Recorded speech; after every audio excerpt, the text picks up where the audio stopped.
Hi everyone, this is Howard. Welcome to another Star Talk Tuesday. This Tuesday is July 28th, 2020. And we've got a pretty exciting week ahead of us, astronomically speaking. Uh, Tonight happens to be the peak of the Delta Awkward Meteor Shower. And since it's overlapping with the Perseid Meteor Shower, which is still, its peak is coming up in August, these two meteor showers kind of span and overlap the same time frame. The Delta Awkwards begins in I think it's July 12th and runs to somewhere in the second week of August. And then the Perseids run from about mid-August to I think it's August 20 something. I can't remember exactly what, August 23rd. And its peak night is on August 11th. But tonight it's the Delta Awkward. So we may have some dueling meteor showers going on. You'll definitely be able to see some Perseids and certainly some Delta Awkwards, and we'll hopefully reveal how you'll be able to discern the two. Or you could just simply sit back and not care and enjoy all of it together. Now we've also got a historic launch this week on July 30th. NASA will be launching the Perseverance mission. This is the Mars 2020 mission going to Mars. This is the launch window to Mars. It takes Earth overtakes Mars every 2 years, if you want to think about it in that context. And so you want to launch when Mars is relatively close to the Earth, so you spend the least amount of energy and resources to get there. It would be kind of silly to launch to Mars when Mars is on one side of the sun and the Earth is on the other. So this October, Earth will overtake Mars. Mars will be at opposition, meaning lined up with the sun, with the Earth perfectly in between the two, and that will mean Mars and Earth will be at their closest approach. So we're launching now. It's kind of like being a relay runner. When you pull the baton out, you don't pull it around 600 yards ahead of the handoff. You're going to pull it out when you're ready to hand it off to the next runner. In this case, the next runner is Mars, and the handoff, the baton, is the Perseverance probe. So we'll be launching on the 30th. Opposition will occur in October, and then the probe will hopefully be landing, touching down, and starting its mission to conduct and discover life, hopefully find life on Mars, in February. So that historic launch is on July 30th in the morning.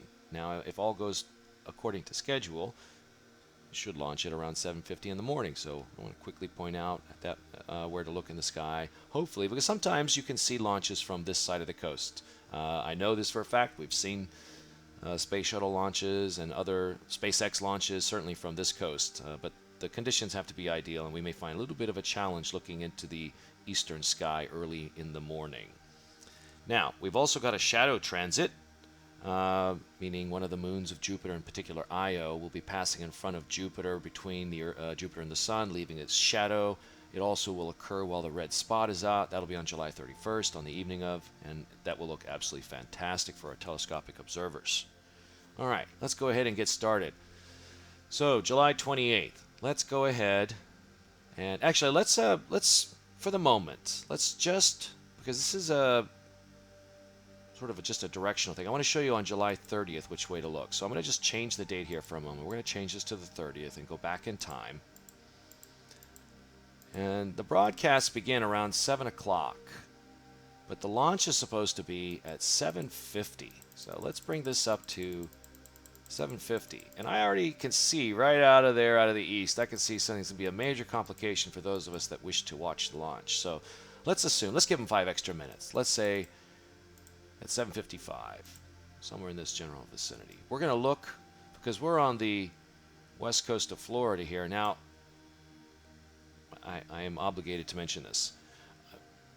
Our local Bradenton community, the guests at our planetarium, will certainly understand the description that I'm giving as far as what direction that we're looking. But we may have some guests that are listening to this program from other parts of the world, or perhaps other parts of the United States, or maybe even just in other parts of Florida this might not necessarily work for you. So always kind of temper your expectations. Remember where you are geographically. For the context of our guests here in Bradenton and West Florida, and certainly south of Tampa, the direction that you're going to look, and this will change as you go further south or north on the coast, but from our perspective, what you're going to do is look in this direction. I'm going to put this up into the right position. There we go. There's east, and there's northeast.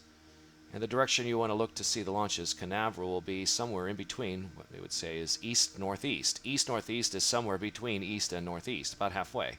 But clearly, we have an obstacle. We have a visual obstacle in the path. It's the bright sun, the rising sun, which is not necessarily the direction you want to be looking. So if you can create a block, as the launch occurs, if we have clear skies like this, that would be an excellent opportunity. We should be able to see the launch plume, the column of smoke that the rocket will leave behind as that thing launches up into the sky. But the sun will definitely complicate that. This is when obstacles on the horizon might actually work to your favor. You might stand in such a way that a building blocks the sun, or a tree, depending on if you could strategically place yourself. This may become a little bit challenging, but that will be at 7:50, hopefully, in the morning. Now, maybe the launch gets slightly delayed, and the sun will get a little bit higher, and maybe not present as much a visual obstacle. Now, let's go ahead and let's bring the clock back. So we'll go back to the 28th, and now we're going to just go ahead and accelerate into the evening. In fact, let's take this. We're going to change our view so we can see the south and western sky, so I don't lose that sun and watch it fall into the horizon too quickly. Could just simply change the date, change the time, but it seems more interesting to watch the sunset. There we go. So now you also notice there was a little flash of Neowise up there, and we've got a what looks like I think it's the first quarter moon, or just very nearly, which means this is the moon that will be setting. It's up here high in the sky. It'll be down here on the horizon at midnight, which means everything afterwards will give us a pretty good view. Now, since it was up there, I think there it is, Neowise. Now, Neowise will potentially still be there. I can't promise it will look good. In fact, I'm sure it's fading now rapidly into telescopic and binocular observers. You may still be able to make out its faint presence, but its naked eye visibility will certainly have waned enough. You will not be able to see this. Now, that was Neowise. So we're looking into the northwest there. We're going to go ahead and take this into the southern part of our sky, and we want to get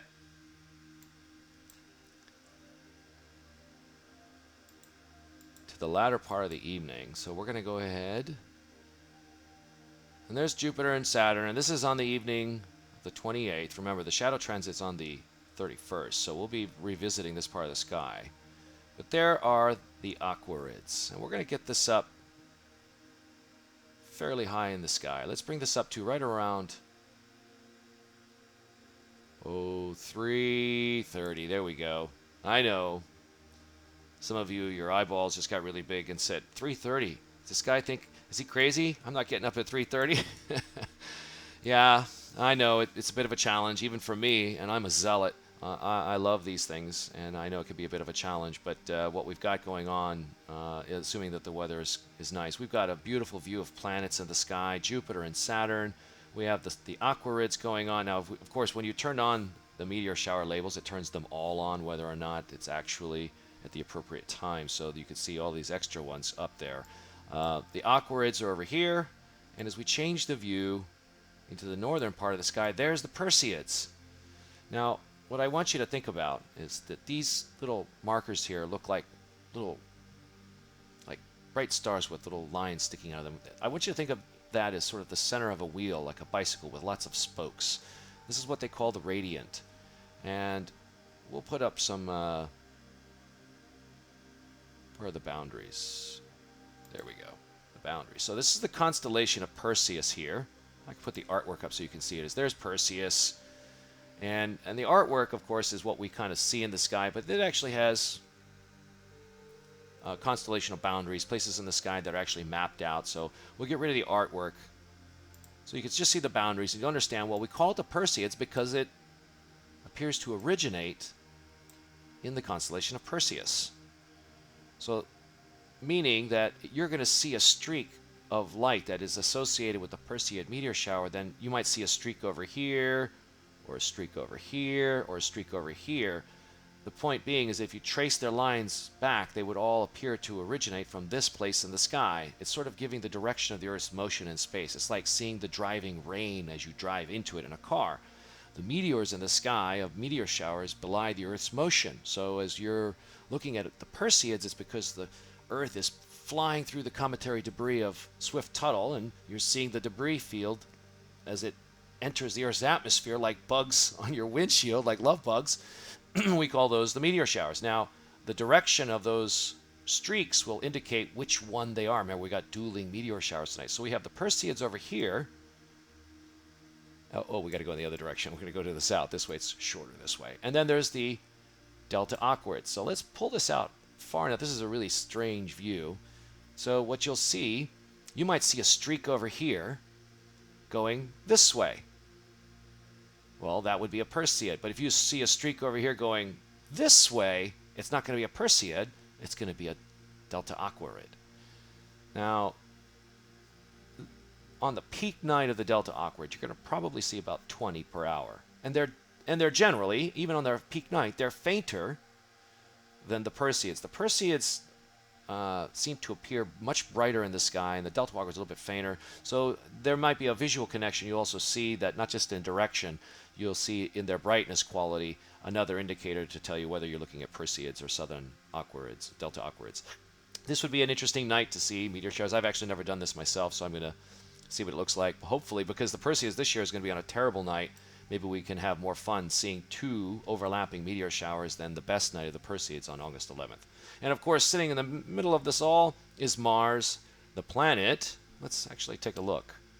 The planet that the mission we're talking about will be heading towards, Mars Perseverance. As we take a look, for those of you with telescopes, we could bring this in. Now, this is exactly what it will look like, assuming that the conditions are clear. You'll probably need a very large aperture telescope to be able to resolve to that level of degree, but what you'll be able to see or make out large features, assuming that conditions are good. Now, there's one thing that I would call out as a little bit different, is that southern polar cap right there looks really tiny. In fact, you might even look at that and think that Mars just nicked itself shaving, and that's a little tissue stuck to it. That's actually that's its southern polar cap, and in reality, it's much bigger than that. It will get that small in October. It's a seasonal thing. It's kind of like summertime and wintertime, and the cap shrinks. So this is the view of the cap when it's at its smallest. But right now, it's actually quite big, and is showing up in photographs.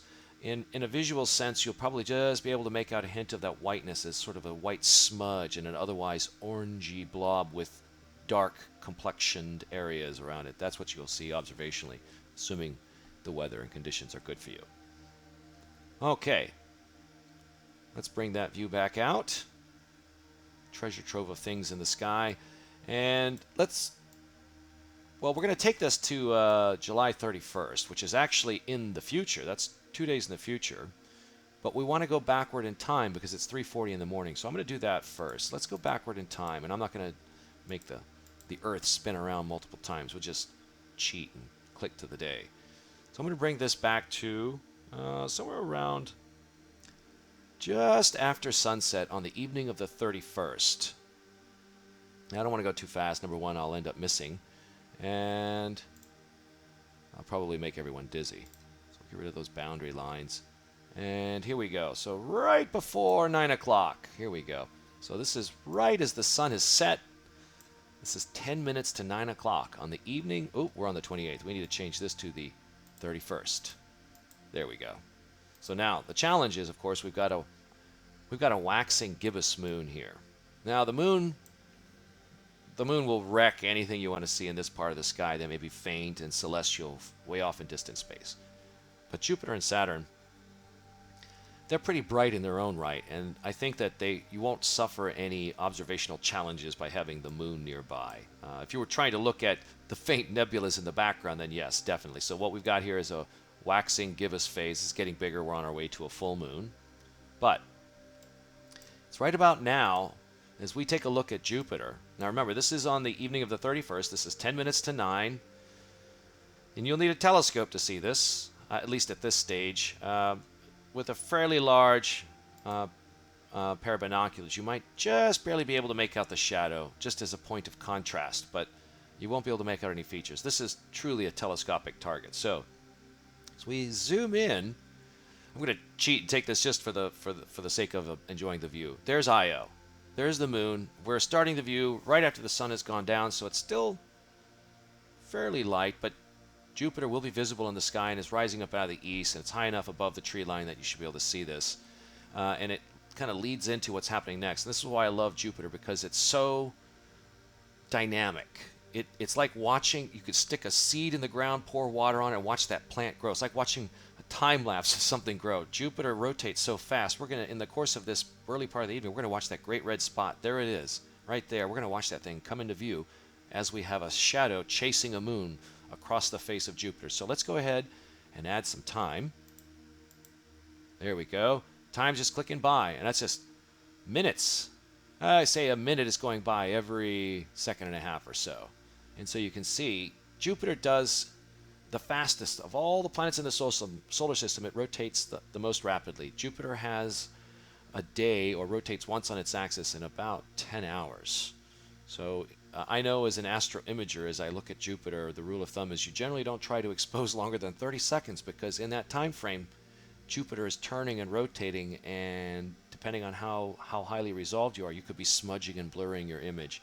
So it's very challenging because of the nature of Jupiter's very rapid rotation. But from a visual sense, what that means is you can see something appear and see it with your eyes over a relatively short period of time. This is why Jupiter is such a fantastic target. So here we are. It's 9:30, 9:40 in the evening. Let's go ahead and stop time here. Or bring it, let's pause it here. So we've now got the great red spot coming around the limb of Jupiter. Io has passed the halfway point, so is the shadow, but it's trailing behind. And now we've got three beautiful visual features on Jupiter. Now, realistically speaking, for those of you that have a fairly large telescope, and I would say, by large, I would say this is probably, we'll take this out to here, right around here, is about the 8-inch view. Now, there's clearly a little bit more detail than I think you would see, because this is a photograph. You'll have some atmospheric conditions that will smudge this out a little bit. I don't believe it'll be perfect all the time. But what you will be able to see are the weather bands, the suggestions of individual storms. The visual trickery here comes from your own eyes and the weather conditions. But if you stare long enough, you'll start to see little subtle features like the other little storms there. But the great red spot will definitely be visible. And that shadow as a point of high contrast will certainly be visible. What may be a little bit of a challenge is to see that moon, because it's a sort of a point of light lost in the sea of light that is the face of Jupiter. So it can be a little bit of a challenge to see the moon itself. But this will go through the evening like this. And let's see when that passes out of the shadow. And right there. So this is 11:35. And this was the span of just a couple hours. And now there's Io. The shadow, there it is, just barely on the limb right there. And now the great red spot has moved into a very prominent position. So just over the course of a couple hours, you could be sitting out, getting a sneak peek, or some of the leftovers of the Delta Aquarids, some upcoming Perseids, and enjoy a shadow transit across the face of Jupiter. Now, I think I've probably run out of time, especially when I get carried away like this. So, as we pull this back out, this is our sky, and what I want to mention is a sort of a parting shot. We've got the sun has set not too long ago, and there's the moon. We've got Jupiter, and we've got Saturn. The reason why I'm mentioning these celestial bodies is because I want everyone to understand something it's very common. It's used by all of us. It's the days of the week. And the days of the week earned their names based on the dominant celestial bodies that humans had been observing for a very long period of time. Now, excluding Uranus and Neptune, because you can't see those without telescopes, ancient humans did not know about Uranus and Neptune. You would have needed a telescope for that. But they did know about the Sumerians, going back 7,000 years ago. They knew all about the naked eye planets. They knew about Jupiter, and in fact, Jupiter was then called Marduk, and Venus was known as Ishtar. And she was less about beauty and more about motherhood and fertility. In any case, these have been known to the ancients. And these celestial bodies, the bright dominant ones, were the inspirations for the days of the week. And of course, the most dominant celestial object in the sky is the sun. It's the first day of the week, and that's what we call Sunday. And then the next dominant visual object in the sky would be the moon, and that would be Monday. Here is where the planets don't behave, and if we recite the days of the week based on the planetary views through the sky in the order that we see them, then we might sound like Apollonia from The Godfather reciting the days of the week. It'll be a little bit backwards. But the way that they're arising in the sky right now, it would be, and setting, would be Sunday, Monday, Thursday, Saturday, Tuesday, Friday, Wednesday. And of course, the inspiration for the planets are Sunday is the sun, Monday is the moon, and then Jupiter is Thursday, Saturn, of course, is Saturday, Mars is Tuesday, Venus is Friday, and Mercury is Wednesday. So I wanted to show you when we can see the proverbial days of the week. Now, clearly we can't see all of the days of the week with the sun up in the sky. So the sun has to set before the others will really become visible. So we lose the sun, that's gone down. There's the moon, there's Jupiter, there's Saturn. So we got Sunday, Monday, and Thursday, and Saturday up there. There's Mars, which gives us, I can't read my small handwriting, Tuesday. Now remember, Uranus is up there and Neptune is up here between Saturn and Mars. You can't see those. There's Venus, and right before the sunrise, come on, there we go. So now we've lost Jupiter and Saturn, but now we've got Mars, Venus, and Mercury. And between the sun and the moon and the rest of the other planets, we've had every day of the week now visible throughout the nighttime sky. Anyway, ladies and gentlemen, thanks again for joining us. We'll catch you next time.